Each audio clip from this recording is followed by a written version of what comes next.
So I gotta say, college was a very humbling experience. And by humbling, I want to say that while I did very much learn a lot, it also came with accepting a lot of harsh truths. And if I were to recall, I guess, my sort of very first semester, for reference, I am a freshman. This just cleared my very first semester in college. I major in biochemistry, and additionally, I'm a pre med. I'm on the pre med track, as it were. So, I suppose best like any story, this starts at the beginning, to which where moving into college was actually really fun. I enjoyed moving in, getting to see the dorm set up, getting to put all my stuff in, decorate it the way I wanted. There's a few hectic last minute Walmart buys, I'm not going to lie. But when we finally got done with moving in, my dad was just about to drive off. And as he almost drove off, he told me one last thing before he pulled off, and that was remember why you're here. That'll be very important, and if I keep citing it throughout, know that everything may pull back to that central moment of remember why you're here. So he pulls off. I start settling into my room, all right. And the instant I feel somewhat comfortable with my room setup, I go ahead and call my other friends who were there, as a fair few people from my high school ended up going to this college that I attend. So I call them up and I'm like, yo, what are y'all up to? And I go ahead and see their dorm, which is maybe 5, 6 minutes away from mine. And it's a pretty sweet place. They cram theirs with a ton of like game systems and memorabilia and awesome posters and things like that. They had a very nice setup, I will say. And they were saying, hey man, we're about to go around a bunch of our friends, maybe go kick it at this one frat party. Come and join us. And for me, I told them, listen, y'all, I'm good. Because I think they knew it was my very first even night there. Like, I had just moved in, and maybe my dad pulled off 20 minutes ago, maybe in 20, 30 minutes ago. So I call it and go back to my room for that night. But I still sit there thinking, man, okay, I'm out here. I have some solid friends. It's going to be a very eye-opening experience. I'm sure it's going to be very light. I will say, the first 3 weeks of college, embrace every minute of it for any incoming freshman. Embrace every single moment of those first 3 weeks, because I swear that is where you set the foundation to do the most, learn the most, and honestly be your most authentic self. Because from what I always remember about those first 3 weeks, everybody's always so open. They're always willing to, share study spots, share some methods, so open to talk about how their classes are going, how excited they are. There's this palpable energy that permeates off of all of at least the freshmen on campus who are relatively excited with this new stage in their lives, new phase of freedom, new degree of going after what they want to pursue in life.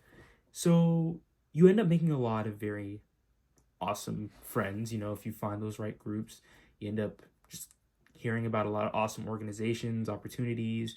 If your campus is cool like that, like mine was, I'll say, you are able to go to many interesting events. So definitely those first 3 weeks, take advantage of them. It was after that I kind of settled into this very subtle groove of studying. It was mainly just, hey, I wake up, breakfast, classes in the morning, and then I sort of just go off to the library, hunker down for a while, and evenings are normally spent with my friends. Rinse and repeat until the weekend hits. Mainly that's just maintenance, church, and we keep moving. And that was pretty solid, to be totally fair. It was mainly after that sort of opening period set in that a true red flag of education sort of set in. And those were midterm grades. For reference, I had been studying decently hard. I had been doing all right in most of my classes. So when I got back my midterm grades, I was pretty hard pressed. It was basically A's in absolutely everything except biology and chemistry, with chemistry sitting at a D and biology sitting at about a B. And I remember seeing that, I was just like, man, it's gonna be a rough one. Because for reference, I was a pretty solid high school student. I was landing a 4.1 GPA, basically all A's in most of my classes, aside from a B or two in senior year. And even with a few advanced classes thrown in there, it was still a decent amount of upward trajectory, I would say. So definitely getting into that sort of college space and mindset where it's like, okay, you want to set yourself up well, nail that 4.0, keep it pushing, make sure this is the foundation where we can rock and roll. Let's just say the rock was rolling maybe in the opposite way is the best way I could describe it. So after midterms, it kind of demoralized me a little bit. I'm going to be totally real. And when it did, it was very much a struggle just accepting, hey, you may not understand this principles of bio or gen chem stuff as well as you thought you did. And when it came to that, I will admit I made the very wrong decision. And that was to avoid studying. For reference, I had just been putting hours and hours into the library normally right after classes, just mainly really hunkering down on that. And I recall after midterms, I had spent about a solid week just in my own mind de-stressing.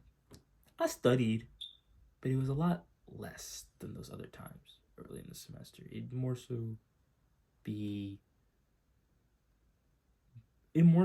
moments where I would glance at notes or I would write brief stuff down just straight off of a document. And I would do...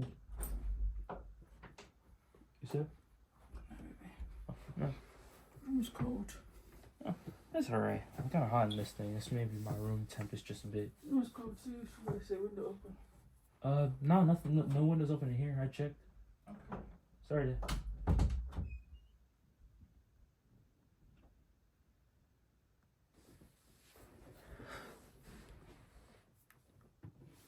So, as I was saying, it kind of became a running trend where I kind of eased off that studying to just do more sort of taking occasional naps midday, or mainly going out to see friends for lunch for extended hours, or just attempting to ease off with a lot more club activities and things like that.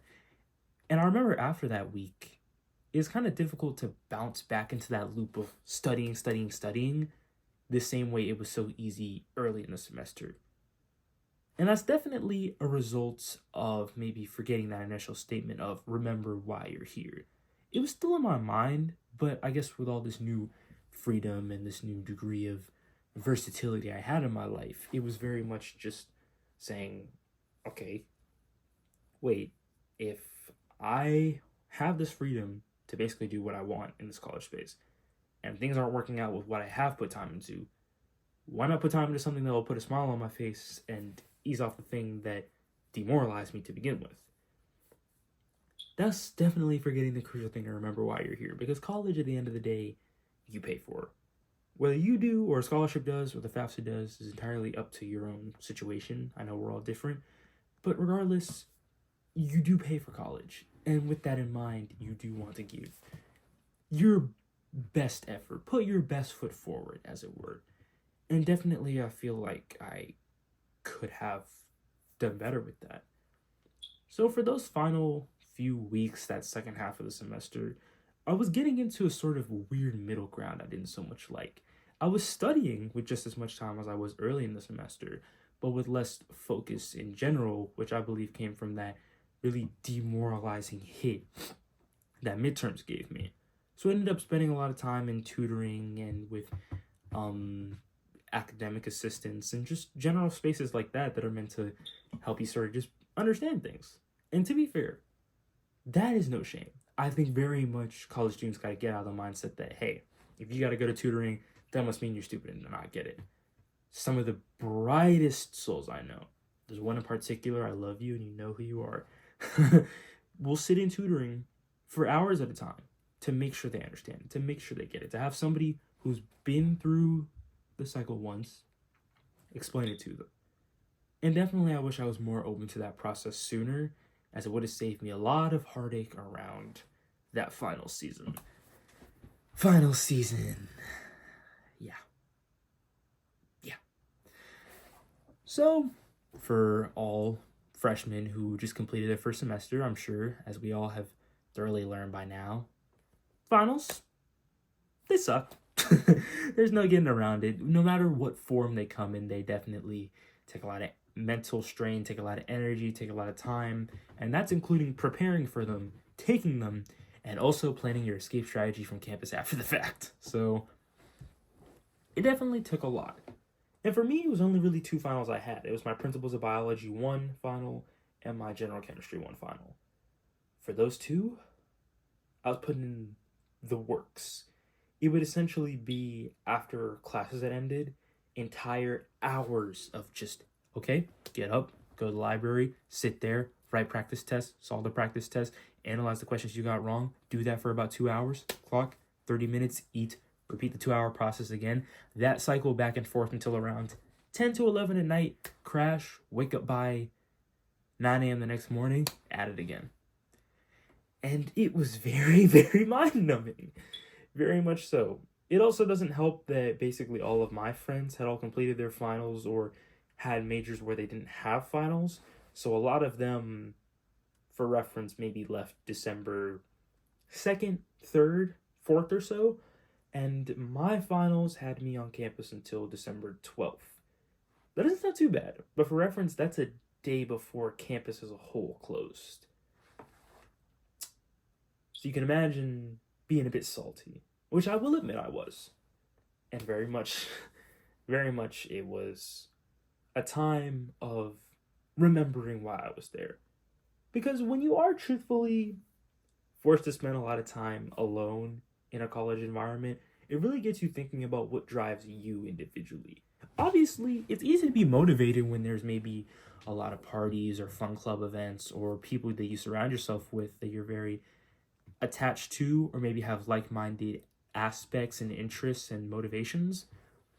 But when you're truthfully on your own, forced to pursue something that you yourself want, it's a lot more of a different story. And when it came to those finals, taking them felt alright, even decently confident, especially on my general chemistry final. Bio, we're not going to talk about bio. We're not going to talk about that. But after I had gotten the grades back for them, which were a bit rough to hear, and I will definitely say weren't quite at a C's get degrees level, I'll word it that way. So seeing all of that and then very quickly coming back home to de-stress and basically hibernate for an entire week before making this really just showed me how humbling of an experience college can be at times.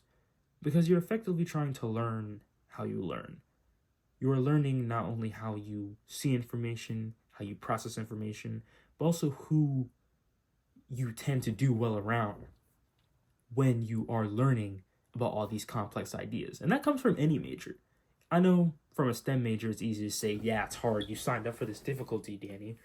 But arguably for any major, it takes a level of restraint to kind of come forward and admit, hey, I don't know everything about this particular topic, and I'm going to end up learning a lot about this particular topic, whether it is the most engaging material or not. And in that sense, I think that's what makes college a humbling experience in general. It's the fact that you never really know how you learn in a different setting besides high school until you get there.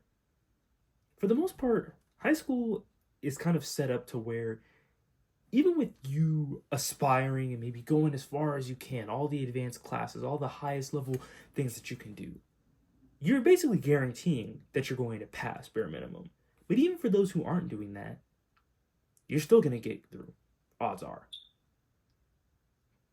There's really no doubt about that kind of flaw in the system where sometimes you're able to get away with not learning certain things to make it through. And with how the world desperately needs to value education nowadays, it very much kind of takes a lot from you when you have to go to this brand new environment. You're very hopeful about it, and you have to come in accepting that there's a lot you don't know, but at the same time, there's a lot you don't know about how you're learning about what you don't know. I really hope that made sense. But in short, it's very much a case where you just have to learn how you learn. And as you go, it definitely becomes a lot more understandable and a lot more insightful as to how you can do better. For me in specific, college very much was humbling in the sense where a lot of the ways I thought I could learn to get by failed me this semester in disastrous ways, I will admit. And accepting that and kind of finally being able to vocalize it definitely makes me understand that for as far away as the end of college may be for me, that it's all gonna work out. Fundamentally, because if you're able to commit yourself to a process, learn how you learn, find methods that work, and truly commit yourself to whatever you're learning, regardless of any major, you're gonna be alright. But definitely some condolences to my STEM majors out there. That's about all I have, really. I mean, to whoever sees this, I love you.